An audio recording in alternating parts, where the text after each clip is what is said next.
Bonjour à tous, on se retrouve pour le pronostic du quintet de ce vendredi. Nous serons le 19 mai et on prendra la direction de Vincennes pour un quintet en Réunion 1, course 3. C'est le prix Feed, c'est une course C pour des pouliches âgées de 4 ans qui n'ont pas gagné 55 000 euros. Il y aura 2700 mètres à parcourir sur la grande piste de Vincennes et elles seront 15 au départ de cette course. Initialement qui ne devait pas servir de support au quintet puisque non, ça devait être le prix Jean Gabin. Mais maintenant ils sont que 12 au départ, il manque un partant. Donc on s'est rabattu sur cette course qui s'annonce difficile, d'autant que ce sont des pouliches qui se tiennent de très près.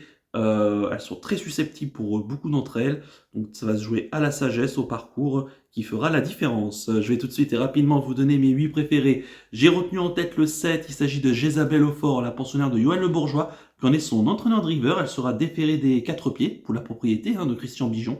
La jument qui a gagné 4 de ses 6 sorties publiques. Elle s'est montrée fautive pour sa première tentative à Vincennes, c'était le 25 avril dernier, mais elle n'était pas battue quand même au moment de sa faute ce jour-là, et elle vient de se racheter en gagnant sûrement le 2 mai dernier sur ce tracé dans un chrono qui est très utile, de 1:13.4. Elle devançait Jalapa du Buisson, qu'elle va la retrouver donc ici.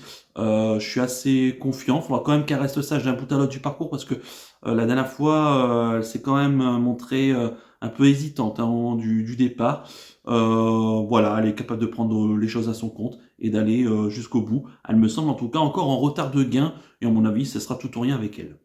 En deuxième position, j'ai mis le 6, Jalapa du Puison.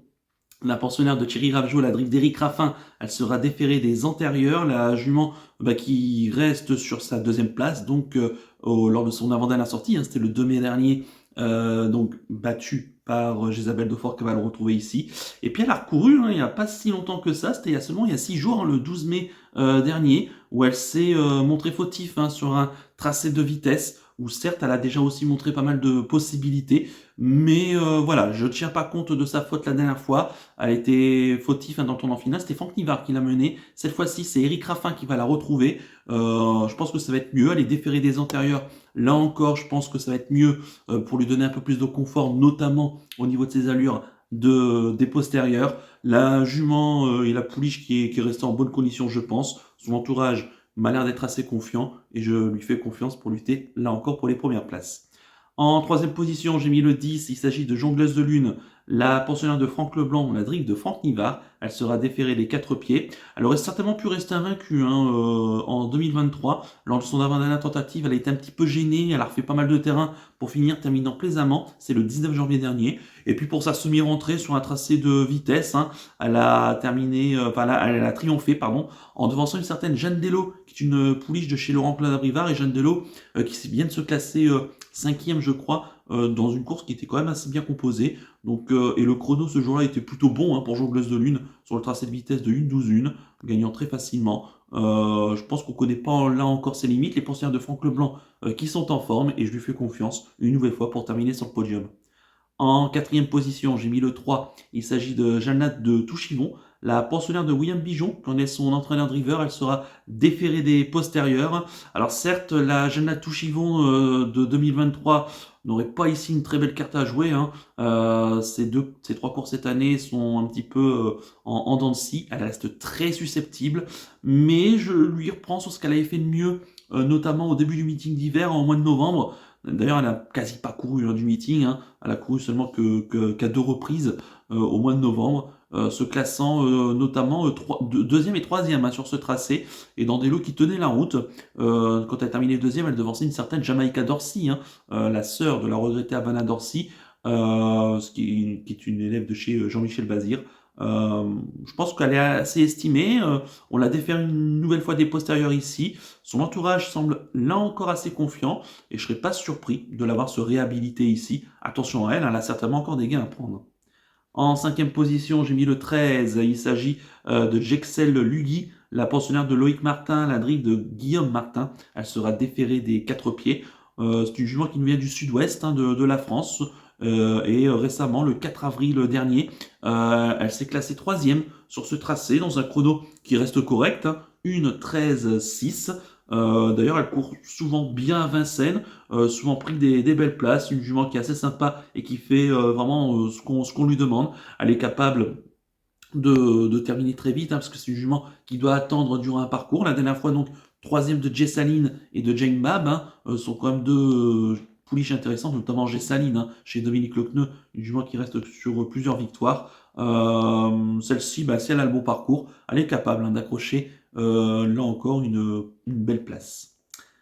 En sixième position, pardon, j'ai mis le 11. Il s'agit de Javana Danama, la pensionnaire de Jérôme Dubreuil, la drive de Fabien Jans. Elle sera déférée des postérieurs. Alors elle, il faut pas être cardiaque quand on la joue, parce qu'elle est capable vraiment de fauter à tout moment. Elle vient de triompher certes facilement le 25 avril dernier, déjà avec son driver, Fabien Jans, dans un lot où Jésabelle Aufort s'était montré fautif ce jour-là, qui lui mettait la pression. Il y avait Jalapa Dupuisson également, qui était au galop. Pareil, ça va jouer à la sagesse avec elle. Elle peut lutter évidemment avec les Isabelle Daufort, les Jalapa du Buisson. Ce sont des pouliches qui ont souvent l'habitude de courir ensemble, et ça sera vraiment une question de sagesse avec elle. En mon sens, c'est tout ou rien. Je l'ai mis en retrait, mais comme j'aurais bien pu mettre première ou deuxième de ma sélection, il fallait faire des choix. En septième position, j'ai mis le 5. Il s'agit de Joie Totale, la pensionnaire de Julien Dubois, la drive de Gabriel Germini. Elle sera déférée des 4 pieds. Alors Joie Totale, je l'ai vraiment mise parce que c'est la drive de Gabi Germini. C'est vrai qu'elle reste sur des perfs qui font un peu froid dans le dos ces derniers temps, mais c'est comme une élève de la famille Dubois. L'an passé, elle avait bien couru pour ses premiers pas en compétition, notamment une victoire à Saint-Malo, puis ensuite qu'elle avait confirmé notamment l'été à Cabourg et ensuite à Anguien durant le meeting estival, dans des lots qui tenaient vraiment la route. Depuis, de l'eau coulait sous les ponts et elle n'a pas forcément très bien couru. Ces 2 courses déférées des 4, c'est 2 échecs. Elle a couru 3 fois Vincennes, elle n'a jamais fait l'arrivée. Maintenant, je me dis, voilà, il va y certainement y avoir des surprises, et je pense que celle-ci en fait partie. On a vu que l'écurie du Bois est revenue en bonne forme ces derniers temps. On a fait appel à Gabi Gilambini. Pourquoi pas, si elle reste sage, de venir, pourquoi pas, compléter le podium dans ce qui était très ouvert. Et enfin, en 8e position, j'ai mis le 15. Il s'agit de Jelity Griff, la pensionnaire de Laurent-Claude Abrivard, la drive d'Alexandre Abrivard. Elle sera plaquée des antérieurs, déférée des postérieurs. C'est un peu pareil. Alors, c'est vrai qu'elle est très bien engagée, à seulement 430 € du plafond des gains. C'est sans doute celle qui a les meilleurs titres dans ce genre de course. Elle avait terminé l'an passé à l'arrivée de course principale dans sa catégorie, dans sa génération. Voilà, l'engagement est intéressant. Maintenant, elle n'est pas de tous les jours non plus. Elle est capable de fauter là encore, mais elle me semble perfectible ici, en un entourage qui sait ce qu'il fait. Je pense qu'elle est capable, là encore, d'accrocher au moins une belle place. Quant à mon regret, ça sera le 9.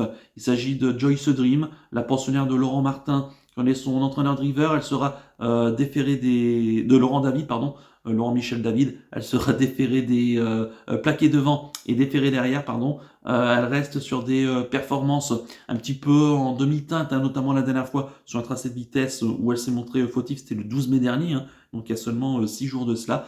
Son entourage qui quand même est assez confiant. Maintenant, voilà, peut-être pas une grosse marge sur ce genre de tracé, il faudra que tout se passe bien, mais elle est capable de prendre une 4e, 5e place. J'aurais quand même préféré une distance un peu plus courte, notamment les tracés de vitesse avec elle, où elle est beaucoup plus redoutable. Je répète mon pronostic en chiffres: le 7, le 6, le 10, le 3, le 13, le 11, le 5 et le 15, avec le 9 en regret. Mon coup de cœur pour ce qui a été, écoutez, ça sera le 6, Jalapa du Buisson, qui je pense est capable de se racheter, surtout que c'est Eric Raffin qui va la driver, donc méfiance.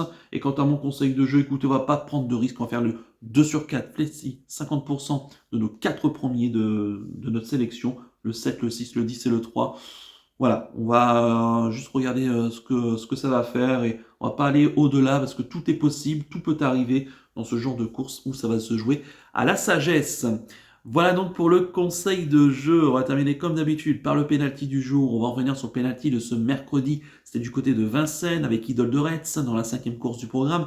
La jument s'est imposée. Elle a bénéficié d'un bon parcours près des leaders, en 4e position, bien placée à 2 couvertes, et elle s'est décalée à l'entrée de la dernière ligne droite. Elle a gagné courageusement, je dirais pas facilement, mais courageusement, parce que Eric Raffin s'est employé quand même pour aller chercher la victoire, mais le principal c'est qu'elle franchisse le poteau en tête. C'était la course visée dans l'entourage. Il y avait 3 contre 1, donc j'espère que vous en avez profité. Ça fait du bien de retrouver des pénaltys gagnants, même si ce sont pas des grosses cotes, mais en tout cas, ça se prend.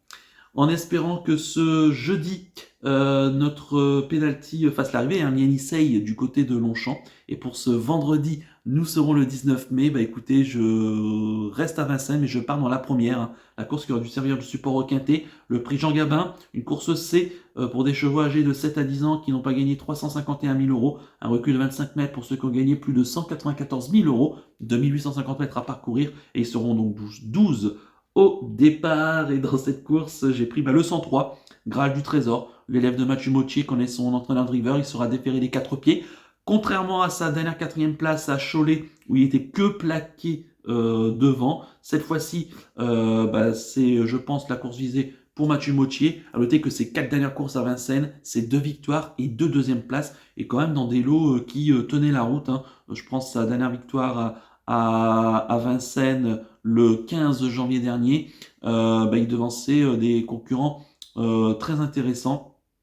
C'est un choix qui est assez dur à l'effort, hein, et il a quand même devancé des chevaux comme Gamma Jabba, Glamour Eagle, Gaspard d'Angis, hein, des Gamma Jabba qui a gagné, qui était le vendredi dernier, et Gaspard d'Angis qui est pour l'instant un des héros du Grand National du Trot cette année. Donc autant dire que Graal du Trésor, dans ce genre de course, il est quand même bien situé, je pense. Donc le 103 Graal du Trésor en Réunion 1, course 1, du côté de Vincennes. Voilà donc pour le pénalty du jour. Il ne me reste plus qu'à vous remercier, qu'à vous souhaiter évidemment bonne chance pour les paris. Merci à tous pour votre fidélité. N'oubliez pas de liker et de vous abonner à la chaîne si ce n'est pas déjà fait par avance, et je vous en remercie. Et je vous donne rendez-vous ce vendredi pour l'étude du Quintet de samedi. Et quel beau week-end qui s'annonce, puisque c'est la première journée du week-end du Grand Steeplechase de Paris. Et je crois qu'on commence avec la grande course de haie d'Auteuil, hein, 5100 mètres. Ils seront, je crois, 14 au départ. Un très beau plateau et pas mal d'étrangers au départ de cette course, qui va être un peu plus ouverte peut-être qu'on ne le pense.